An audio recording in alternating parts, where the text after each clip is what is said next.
to connect a region of over 600 million bridges between our lands.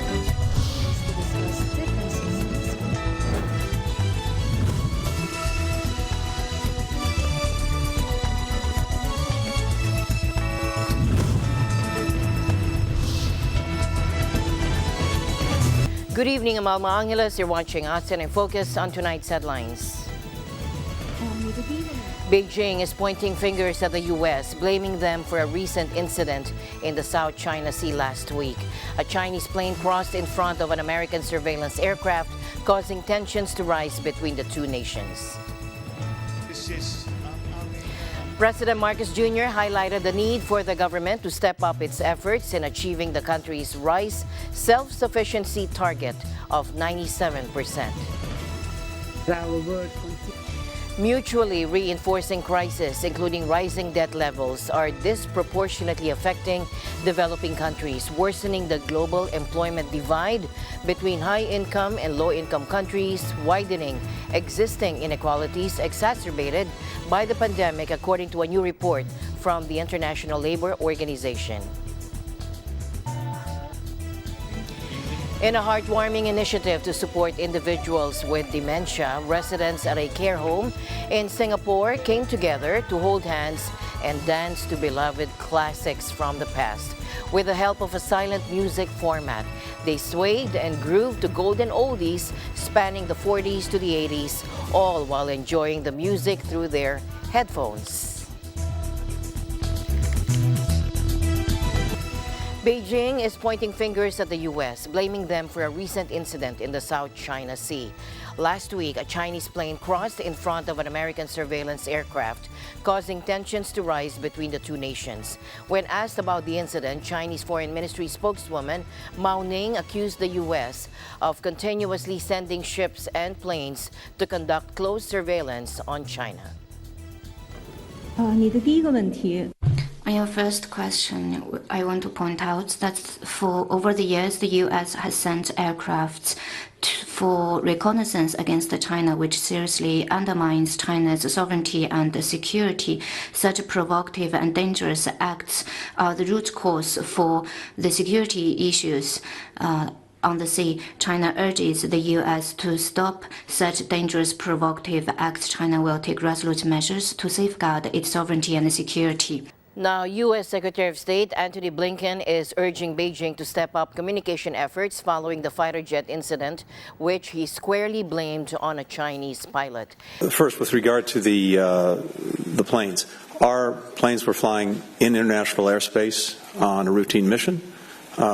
Chinese pilot took dangerous action in approaching the plane very, very closely. There have been a series of these actions directed not just at us, but at other countries in recent months. The U.S. military stated that a Chinese fighter pilot had performed an unnecessarily aggressive maneuver near their surveillance aircraft operating in the South China Sea. Video footage released by the U.S. military showed the Chinese fighter plane crossing in front of the American aircraft, causing turbulence and then shaking. According to the Indo-Pacific Command, the Chinese plane flew directly in front of the American aircraft, forcing it to fly through its wake turbulence. Adding to the strained relations, the Pentagon recently announced that China had declined a U.S. invitation for Defense Secretary Lloyd Austin to meet his Chinese counterpart in Singapore this week. But I think it only underscores why it is so important that we have regular, open lines of communication, including, by the way, between our defense ministers. It's regrettable that the meeting that Secretary Austin sought did not go forward with his Chinese counterpart. But for us, for President Biden, this underscores why it's so important that across the government, at the most senior levels, we are regularly engaged. And as we've said repeatedly, while we have a real competition with China, we also want to make sure that doesn't veer into conflict. And the most important starting point for that are regular lines of communication. Meanwhile, U.S. Defense Secretary Lloyd Austin expressed his disappointment over Beijing's refusal to hold a meeting between U.S. and Chinese defense chiefs, calling it unfortunate. Austin's remarks came in the wake of recent provocative behavior exhibited by China, including an incident where they performed an aggressive maneuver near a U.S. surveillance aircraft. Take a look. Was regarding the Chinese declining to meet with me, the Minister of Defense declining to meet with me. I think that's unfortunate, but we're going to continue to do what we are doing in this region and others, and that is to work with like-minded countries who share common values and common goals to continue to promote a free and open Indo-Pacific. And again, you've heard me talk a number of times about the importance of countries with significant capabilities being able to talk to each other so you can manage crises and prevent things from spiraling out of control unnecessarily. And as we take a look at some of the things that China is doing in the international airspace in the region and the international waterways, the provocative intercepts of our aircraft and also our allies' aircraft, that's very concerning, and we would hope that they would alter their actions. But since they haven't yet, I'm concerned about at some point having an incident that could very, very quickly spiral out of control. The U.S. had suggested a meeting between Defense Chiefs Li Shangfu and Lloyd Austin at the upcoming Shangri-La Dialogue in Singapore. However, Beijing declined the meeting, citing difficulties in military communication and stating that the U.S. understands the reasons behind these challenges. In the incident, video footage released by the U.S. military showed a Chinese fighter plane crossing in front of the American aircraft, causing turbulence and visibly shaking the U.S. aircraft. However, China's military claimed that the U.S. jet had broken into a military training area. The breakdown in communication between the U.S. and China is causing concern among U.S. officials who worry about the increased risk of unintended conflicts between the two countries. Both nations have active military presence in the Asia-Pacific region, making effective communication vital to prevent any inadvertent escalation. In tonight's other news, over 16,000 people in Nova Scotia, Canada, had to leave their homes, according to officials. Now, that's because of a massive wildfire that's causing havoc all over the country. This particular fire is threatening Halifax. The Premier of Nova Scotia, Tim Houston, said the whole province is pretty tense, and the Mayor of Halifax, meanwhile, Mike Savage, called this fire situation unprecedented for a city of 430,000 people. Take a look. Meeting with Nova Scotians that have been impacted and those on the front lines of fighting these fires, it's really been heartbreaking. There's definitely a lot of helplessness out there across the province right now, and to be honest, in many ways, I feel that too. Unprecedented resources are being used because these fires are unprecedented, but the effort that's going into the response is significant. And of course, in an effort to protect the resources that are fighting the fires, we have banned all travel and activities in the woods, and we have in place province-wide burn bans. Yesterday, I told you there were 6 burns overnight. There had been 6 burns the overnight before. Last night, at least 8. At least 8 more reckless people chose to burn. And I just want to say that effective immediately, anyone who burns in this province, anyone who disrespects the province-wide burn ban, I can be subject to a $25,000 fine. The forests are simply too dry. The conditions are too volatile. We can't accept any more risk of additional fires. The fire has been going wild along the northwest side of the city, and it's been out of control. The authorities declared a state of emergency late Sunday, and the folks living in the suburbs had to leave at a moment's notice. On TV, they showed these huge columns of smoke, and some houses and cars were completely destroyed by the fire. Luckily, no one got hurt. Savage mentioned in a press conference that the evacuation zone hasn't expanded since yesterday, which gives a bit of hope that things might be getting under control. But still, he warned everyone that it is still a dangerous situation of the city, and it's been out of control. The authorities declared a state of emergency late Sunday, and the folks living in the suburbs had to leave at a moment's notice. On TV, they showed these huge columns of smoke, and some houses and cars were completely destroyed by the fire. Luckily, no one got hurt.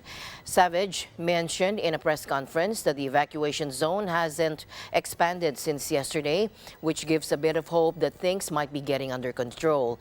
But still, he warned everyone that it is still a dangerous situation. Came from. Hopefully that will help contain it. But here's the not so great news. They're also saying it'll take a good amount of rain to actually get these wildfires in Nova Scotia under control. Unfortunately, there's no rain in the forecast for this week. To give you an idea of how widespread this issue is, wildfires are happening in 8 out of the 13 Canadian provinces and territories. Western Canada has been getting hit by extreme weather a lot lately, and it seems like it's all connected to global warming, which is causing the weather to become more intense and more frequent. There are around 6,615 Filipinos in Nova Scotia, according to a 2021 census. President Marcos Jr. highlighted the need for the government to step up its efforts in achieving the country's rice self-sufficiency target of 97.4%. During an interview in Pasay City, the president mentioned that he recently organized a meeting at the National Irrigation Administration's Convention Hall in Quezon City. The purpose was to bring together various stakeholders from the rice industry and discuss initiatives related to consolidation and digitalization with the aim of enhancing the rice sector. This is ang aming ginawang target is 97.4, call it 97.5% self-sufficiency by 2028. By ang 97% is sufficient. You do not have to really go to 100% kasi yung 3% iba yung mga mga niche products. Yung mga organic, yung mga special na grain, Japanese rice, yung mga ganun. Yun, hindi na natin kailangan i-provide yun. Pero at 97%, masasabi na natin, mapapakain na natin lahat ng ating kababayan ng may sapat na bigas na supply. So that's what we talked about. We talked about the consolidation of the farmers. Dahil ang unang hakbang na kailangan natin gawin para magkaroon ng increased production at saka ibaba ang presyo ng produksyon ay kailangan i-mechanize. Hindi ka makapag-mechanize kung ang inaararo mo is only 0.6 hectares. Ganun kuminsan, ganun lang yung lupa. So, siguro, kuliglig lang ang pwede mong gamitin. Hindi mo pwedeng gamitin yung tractor na malalaki, which is very efficient. They can harvest 40 hectares in a day. So this is these are the kinds of things that we were talking about. Also the digitalization, so that we provide good data to our farmers, the farmer leaders, and mga cooperatives. So we are trying to consolidate the farms so that we can take full advantage of the economies of scale of the new technologies. Napag-usapan din natin, speaking of new technologies, is bringing down the average age of the Filipino farmer. And to do that, again, we engage them with new technologies because they will be the ones who will operate those systems, those new technological systems, and that will make it interesting for young people to come into the sectors.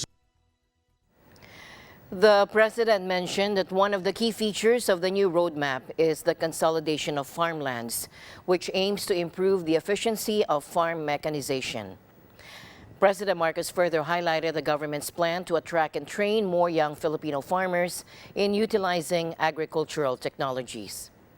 This gathering at the NIA office took place shortly after a courtesy visit from executives of the Thai conglomerate Charon Pokpan Group, or CP Group, to Malacanang Palace in Manila. During the meeting, the CP Group expressed their keen interest in investing approximately $2.5 billion to provide a significant boost to the Philippines' agriculture sector. A new report from the International Labour Organization sheds light on some pressing issues, stating that developing countries are getting hit hard by interrelated problems. Rising debt levels worsened by the COVID pandemic are causing trouble, major trouble, and it's making the global employment gap between high-income and low-income countries even wider, while also amplifying existing inequalities. Take a look. Our world continues to face a complex combination of shocks and threats. Together, these mutually reinforcing crises have compromised prospect for labour market recovery. And without labour market recovery, we cannot have a sound economic and social recovery. According to the ILO Monitor on the World of Work 11th edition, global unemployment is expected to drop below pre-pandemic levels this year, reaching 191 million people, which corresponds to a global unemployment rate of 5.3%. However, low-income countries are way behind in the recovery process and are struggling to catch up. Apart from just looking at unemployment rates, the ILO has come up with a new indicator called the jobs gap. It provides a more comprehensive measure of the number of people who want to work but can't find employment, especially in developing countries. So I think one of the first headlines is that we have a growing global employment divide. So the whole story of uneven recovery continues when it comes to labor market recovery. The second, and this is evidenced by the data on old age pensions, is really to show that investing in social protection makes economic sense. There's actually gain in terms of GDP over a relatively short period of time in ensuring old-time pension. And I think the third message is when you look at the least developed countries and the kind of toxic mix of crises from debt distress to high interest rates and inflation, it really calls for these concerns to become a very urgent part in considering the reforms of the financial institutions and the architecture. The ILO predicts that low-income countries in Africa and the Arab region won't be able to bounce back to pre-pandemic unemployment levels this year. If you thought New York City was just the city that never sleeps, here's something that might keep you up at night. It's also sinking.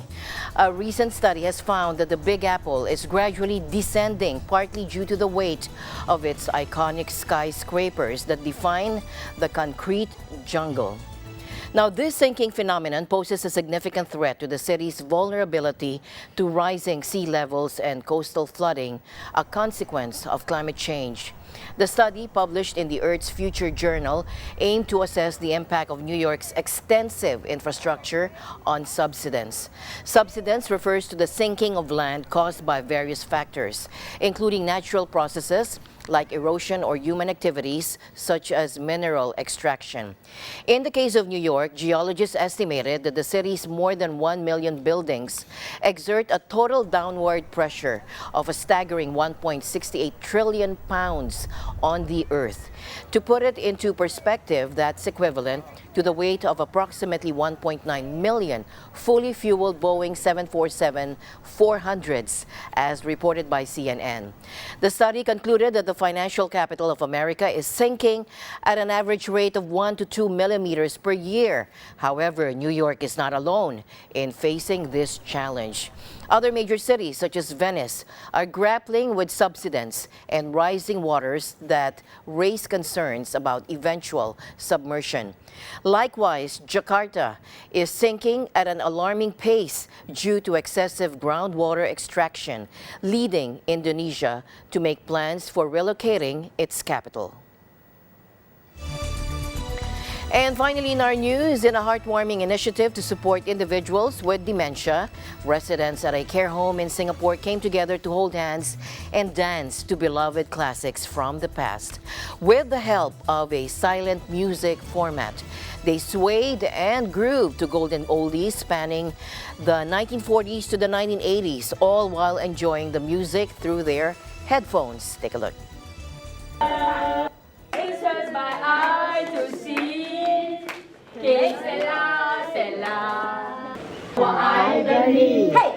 This wonderful idea was brought to life by Johnson Saw, a Singaporean and former music executive who established his own company offering music programs tailored for seniors. The motivation behind starting this came from Saw's personal experience as he witnessed the positive impact music had on his father after he was diagnosed with dementia.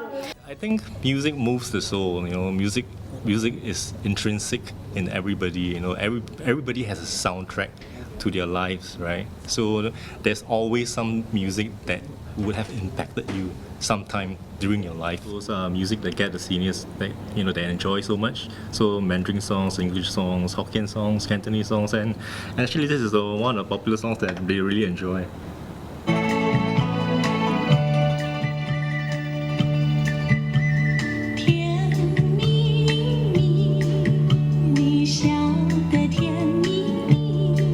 As Singapore grapples with the challenges posed by its aging population and increasing dementia rates, initiatives like this provide a much-needed source of comfort and enjoyment. The Ministry of Health estimates that around 86,000 individuals, which accounts for 1 in 10 people aged 60 and above, currently live with dementia in Singapore. Now, this number is expected to rise to 152,000 by 2030. Research has indicated that music therapy can be particularly beneficial for those with conditions like Alzheimer's disease, the most common form of dementia, which often brings memory loss, communication difficulties, and cognitive challenges. We play like old songs, and then they help to trigger the memories and emotions of our residents that are often associated with certain memories from their past. So this helps to provide a sense of familiarity and comfort for our residents. And studies have generally shown that musical programs do have positive outcomes on persons with dementia in terms of their overall well-being, cognition, and emotion. Amidst the rhythmic melodies, the dancing uncles and aunties at Apex Harmony Lodge found solace in their nostalgic journey, singing along to the timeless classic, Que Sera Sera by Doris Day. Fixes my eye to see. Que sera, sera. As my usual habit, I'd like to end the day on a positive note. Let's encourage and build each other up so that no one is left behind.